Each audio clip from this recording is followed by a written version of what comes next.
The much heated TSM CLG match has just concluded, and Doublelift is here. He lost. Doublelift, what happened? Well, we lost, like you said. No, it was like we were smashing. Or we weren't smashing. We were like accumulating small leads until we got to the point where it reaches critical mass, which is obviously at fifth dragon. Like that's like when you win the game, and or one of the ways that in which we could have won the game because like Sion's too tanky to push their base. So we like knew they outscaled us. So like we have to win this critical dragon fight, and then we just like picked our bad engage, and like we just had some really shoddy shot calling at that point. And then after we lost that fight, we just kind of fell apart and didn't have good shot calling for the rest of the game. Just I guess comes down to experience and yeah, just shot calling under pressure, stuff like that. We didn't play very well, and we didn't. Our communication broke down basically after we lost that critical fight. But other than that, I thought it was a close game, and it was really fun to play. Definitely the funnest LCS game I've ever played. Before the game, I felt like a ton of pressure, was really nervous, and then during the game, like as soon as the game starts, I don't feel anything. I'm just like, this is another LCS game. This is awesome. Like I feel like such a high level of play going on. Like everyone's playing super solid. Like communication is going amazing, and like there's so much back and forth fighting, and everything's super close and tense. From my perspective, it was like super fun and thrilling to play. And then after the game, like I was salty that we lost, but I'm like more okay with losing to TSM because they played out of their minds that game. Definitely, like they played super well. And we did too. So we're just going to work on our own individual strengths, and then hopefully we can clash heads next time.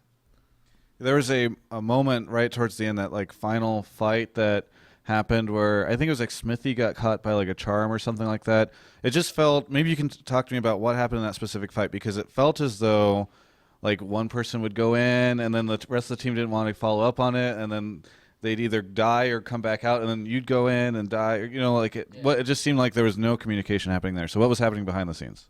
You're kind of right. There was very limited communication at that point, but we had our general plan, which with that comp, like late game, because we get outscaled so badly, you have to go for like a multi-pronged attack and like go for the flank.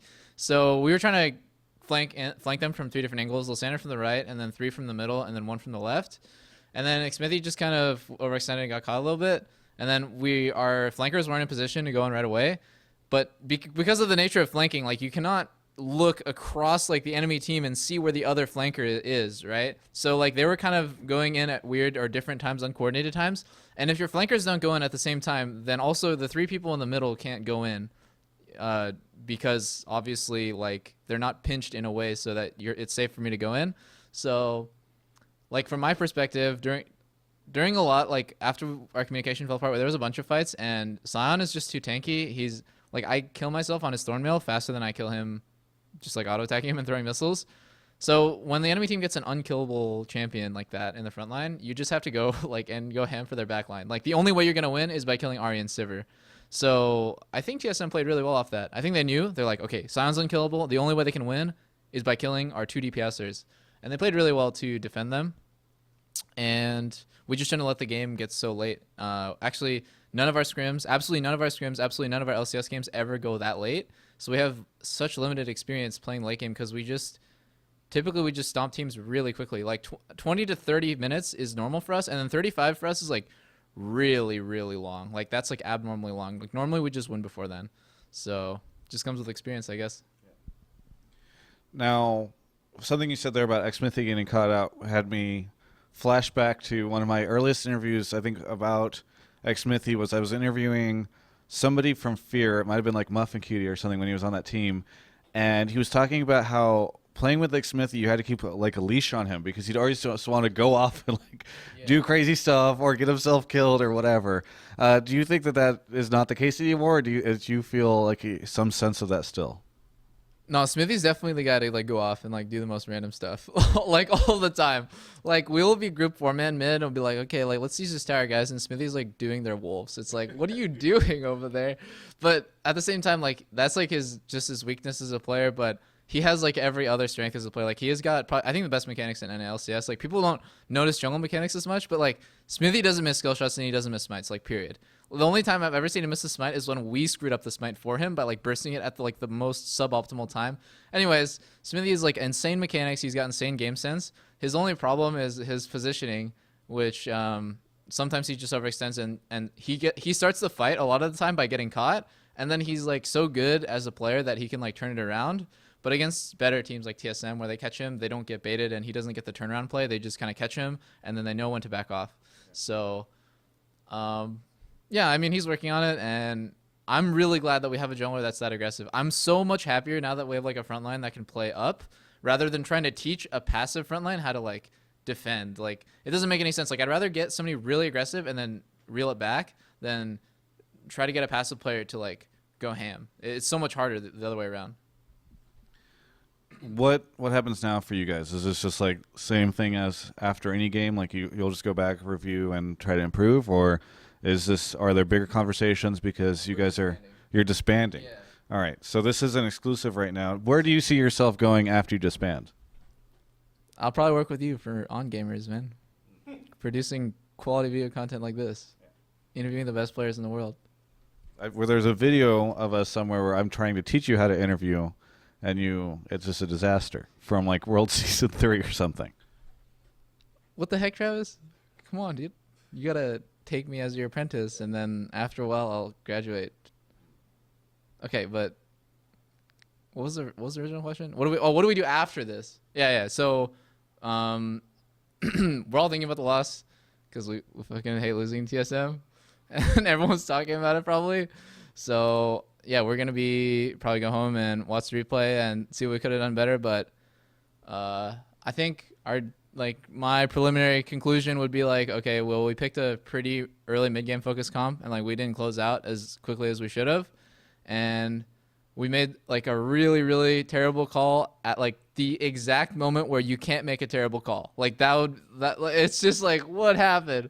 So I don't know. Like, it's not a time to get like frustrated or angry or something like that. It's just like, okay, like we messed up here. So maybe our shot callers learn. Hopefully our shot callers learn, and then hopefully like we can improve individually. Because I think honestly we played really well that game. Like, I don't want to be like, oh, we played like shit. We could do so much better than that. Like, no, honestly, like we might be able to do better than that. Yeah, but like not that much. I feel like that game we played like 95% as we play in scrims.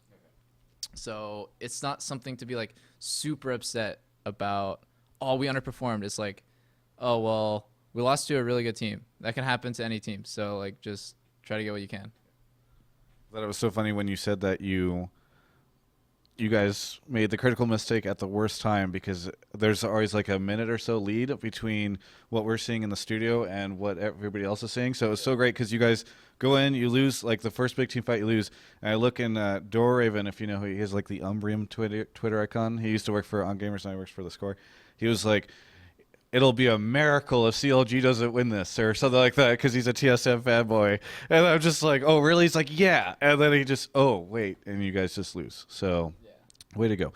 Final question. What is this? Because there were a lot of fans, I think, that came out to rally TSM and CLG. You seem to have something given to you, presumably, by a fan? Yeah, my greatest fan, and honestly, like, legitimately a stalker. Yeah. She gave me this. It's pretty cool, I guess. I don't really get waste, or especially like get trash on my table that's like small enough to fit in this thing, but it's a nice gift. It was really cute, and I love our fans because like after we went out, everyone was like, "Oh, it was a nice try," you know. It was really close, and they didn't like dwell on it or anything, or they were just really nice about it, you know. Really supportive. Like, it's okay, you guys get them next time. We're like, I'm still supporting you guys. It was really nice. They say that to you as they walk past you, and then as they approach TSM for signatures and stuff, they take off their CLG shirt, and there's a TSM underneath.